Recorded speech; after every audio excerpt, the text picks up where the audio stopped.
Okay, तो ये देख लो, ठीक है। यहाँ पे हमारे पास है ये केमिस्ट्री के, ठीक है। तो इसमें हम क्या है, हमारे पास फर्स्ट क्वेश्चन जो बोल रहा है, let's say this the first question, ठीक है।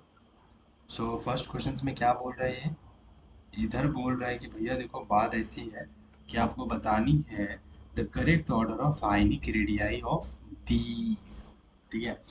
ये सब आयन फॉर्म में है, प्लस है माइनस है, इसके ऊपर लगा हुआ, तो ये आयनिक हो गया। आयनिक रेडियाई, तो इसमें आप जो बताना है इसका रेडियाई किसका ज़्यादा है, रेडियाई मतलब ना रेडियस किसका ज़्यादा है किसका कम है, ठीक है। देखो, तो एक चीज़ तो बहुत सिंपल, जैसे कि अगर ये वीडियोस देखोगे, ठीक है, यहाँ पे पूरा वीडियोस का लिंक दे दूंगा तो यहाँ पे समझ में आ जाएगा। इससे ये पता चलता है पहली चीज़ कि तुम्हारे पास अगर ज़्यादा क्या है, अगर ज़्यादा नेगेटिव चार्ज, यहाँ पे लिखोगे कि more negative charge, more negative charge means क्या हो गया, हम्म, जो हमारे पास जो रेडियाई है वो क्या होगा, वो ज़्यादा होगा। और अगर हमारे पास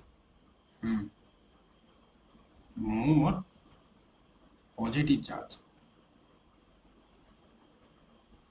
पॉजिटिव चार्ज इसका मतलब है कि जो रेडियाई होगा उतना ही कम होगा, कम होता जाएगा, ठीक है। अगर मैं बोलूँगा कि एन ए प्लस है, ठीक है, और बोलूँगा एन ए टू प्लस है, तो बोलूँगा बताओ किसका रेडियस ज़्यादा है, तो जिस पे ज़्यादा पॉजिटिव चार्ज है उसका रेडियस उतना कम होता जाएगा। तो इस पे एक चार्ज, इस पे दो चार्ज है, तो इसका जो होगा वो कम होगा रेडियस। तो ज़्यादा किसका है, इसका है, तो हम ऐसे कर देंगे, ठीक है, कि भाई इसका रेडियस ज़्यादा है। रेडियस का मतलब ये हमारा सोडियम का होता है ना, ऐसे वाला, ये ज़्यादा होगा और ये थोड़ा सा कम होगा, ऐसे, समझ रहे हो,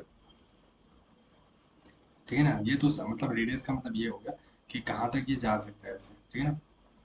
तो ये बात हो गई, ठीक है। और जितना निगेटिव ज़्यादा रहेगा उसका रेडियस उतना ही ज़्यादा रहेगा, ठीक है। तो यहाँ से बस सिंपल सा एक तो पता चल ही जा रहा है, देखो कि ऑप्शन में देखोगे, जैसे ये वाला ऑप्शन, सबसे ज़्यादा किसका होगा, इस पूरे में से अगर तुम चेक करो, इस पूरे में से सबसे ज़्यादा किसका होगा, जिस पे ज़्यादा निगेटिव चार्ज है। तो जिस किस पे ज़्यादा निगेटिव चार्ज है, एन थ्री पे, राइट, ओके। तो हम पहले लिखेंगे एन थ्री माइनस, उसके बाद देखेंगे उससे थोड़ा कम नेगेटिव चार्ज वाला, तो ये इसका रेडियस सबसे ज़्यादा, उसके बाद हो जाएगा ओ टू माइनस, उसके बाद नेगेटिव में है एफ वन माइनस, उसके बाद ये बड़ा है, उसके बाद हम देखेंगे कम प्लस वाला, फिर उससे ज़्यादा प्लस वाला, फिर और ज़्यादा प्लस वाला, सब कम प्लस वाला है, एन ए प्लस है। फिर हमारे पास है एम जी टू प्लस, फिर हमारे पास है ए एल थ्री प्लस, ठीक है। तो देखो इसी चीज़ को उल्टा करके यहाँ पे लिख दिया है, हाँ, इसी चीज़ को यहाँ पे लिखा है इन्होंने, सेम है, हाँ, एन ए सबसे आगे, एन थ्री माइनस सबसे आगे, ओ टू है, ओ टू माइनस, फिर एफ माइनस, फिर N A plus, M G two plus, N L three plus. ये सबसे क्या हो जाएगा, इसका कम हो जाएगा और सबसे ज़्यादा इसका रेडियस हो जाएगा, ठीक है। ये हमारा सीक्वेंस हो गया, लेकिन एक चीज़ जो क्वेश्चन में भी बताया गया है, ठीक है, वीडियो सॉल्यूशंस में, कि इन सब पे इलेक्ट्रॉन कितने हैं। ये सब क्या है, आइसो इलेक्ट्रॉनिक, ये सब क्या है, आइसो इलेक्ट्रॉनिक। आइसो इलेक्ट्रॉनिक मतलब सबके इलेक्ट्रॉन सब में बराबर है, ठीक है। देखो ओ, हम अगर देखें कि ओ टू माइनस का, ठीक है, तो देखो ओ टू माइनस में कितना इलेक्ट्रॉन है, अगर मैं तुमको दिखाऊं, ठीक है, देखो तुम बताओ कि एल्युमिनियम कितना होता है, 13 होता है। अब ए एल इसका कितना होता है, 13 इलेक्ट्रॉन, ठीक है, 13 इलेक्ट्रॉन। अब अगर ए एल प्लस लिखूंगा मैं, इसका मतलब है कि इसने एक प्लस है, मतलब इसने एक इलेक्ट्रॉन किसी को दे दिया, तो इसके पास कितना बचा, 12 इलेक्ट्रॉन।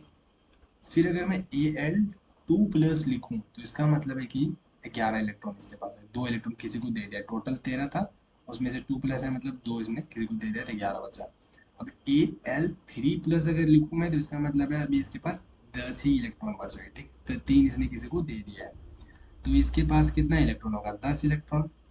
एमजी मैग्नीशियम कितना होता है, 12 होता है, और 12 में से टू प्लस है, मतलब 12 में से दो किसी को दे दिया, तो बचा इसके पास कितना है, इसके पास भी 10 बचा। सोडियम होता है 11, 11 में से एक प्लस मतलब एक इलेक्ट्रॉन इसने किसी को दे दिया है, तो 11 में से एक दे दिया तो 10 बचा इसके पास। फ्लोरीन होता है 9 और उस पर एक महीने से मतलब इसने एक इलेक्ट्रॉन किसी से लिया है, तो हमारे पास 9 था और एक ले लिया तो 10 हो गया। इसने 2 लिया है, ऑक्सीजन 8 होता है, 8 प्लस 2 10 हो गया ये। और यहाँ पे नाइट्रोजन है 7 होता है, 7 प्लस 3 ये भी 10 हो गया। तो सब पे इलेक्ट्रॉन सेम है, ठीक है, सब पे इलेक्ट्रॉन क्या है, सेम है, राइट। हाँ, ये बात होगी, ठीक है। तो और प्रोटॉन जो होता है ना, प्रोटॉन कम नहीं होता है, प्लस माइनस कुछ भी ले लो प्रोटॉन उतना ही रहता है जितना हमारे पास इसका एटॉमिक नंबर होता है, ठीक है। एल्युमिनियम का एटॉमिक नंबर कितना होगा, 13। तो हमारे पास ये सब क्या हो गया, हमारे पास इलेक्ट्रॉन हो गया। और प्रोटॉन क्या होता है, प्रोटॉन जो होता है, हाँ प्रोटॉन वो होता है, इधर देखो उसमें जैसे देखोगे एल्युमिनियम का 13 रहेगा, मैग्नीशियम का 12 रहेगा, सोडियम का 11 रहता है तो 11 रहेगा, फ्लोरीन का 9 रहेगा, ऑक्सीजन का 8 रहेगा, नाइट्रोजन का 7 रहेगा, ठीक है, ऐसे करके, ठीक है। यस, तो ये समझ लो कि जैसे मान के चलो आ, जैसे ये है N3 - इसने मतलब ज़्यादा ले रखा है, 3 इलेक्ट्रॉन किसी दूसरे का ले रखा है, ठीक है। तो दूसरे का सामान जब लोगे आप, जैसे मान के जो किसी एक घर है, अब घर में एक और सामान तुम रखते जा रहे हो, तो क्या होगा, फैल तो जाएगा ना सामान का, जगह जो है वो ज़्यादा बड़ा होता जाएगा। तो इसने तीन तीन जो है इलेक्ट्रॉन किसी से ले रखा है, तो इसका सबसे ज़्यादा रेडियस है, ठीक है। फिर इसने 2 इलेक्ट्रॉन लिया है तो इससे थोड़ा इसका कम है, फिर ऐसे करके, हाँ इसने इसने जो उल्टा क्या किया है, ये सब ने दे दिया किसी को इलेक्ट्रॉन कि लो भाई मेरे को जो है ज़्यादा जगह चाहिए, मतलब मेरे को वो नहीं करना है, ठीक है, ये लो। तो इसने दे दिया तो इसका जगह छोटा हो गया, कम सामान है तो कम छोटा जगह में हो गया इसका, ऐसे, ठीक है ना, कॉमन सेंस। तो ये बस याद रखोगे, ये कॉन्सेप्ट है, ठीक है, बाकी कुछ नहीं है। तो चलो फिर हम नेक्स्ट क्वेश्चन करेंगे, इसमें जो तुम्हें समझ आया जो कॉन्सेप्ट है उसको शॉर्ट नोट्स में डालो, क्वेश्चंस के सॉल्यूशन लिखो, एंड दैट्स ऑल, ओके। तो मैं तो बेस्ट बोलूँगा कि इनऑर्गेनिक के क्वेश्चंस लिखने से अच्छा है, जैसे कि ये क्वेश्चंस लिखने से कोई फायदा नहीं है, आप सिंपल इसको क्या करो, शॉर्ट नोट्स में डाल लो, बेस्ट है, ठीक है। क्वेश्चन भी वैसे लिख लो, चलो कोई नहीं, छोटा सा तो क्वेश्चन है, चलो।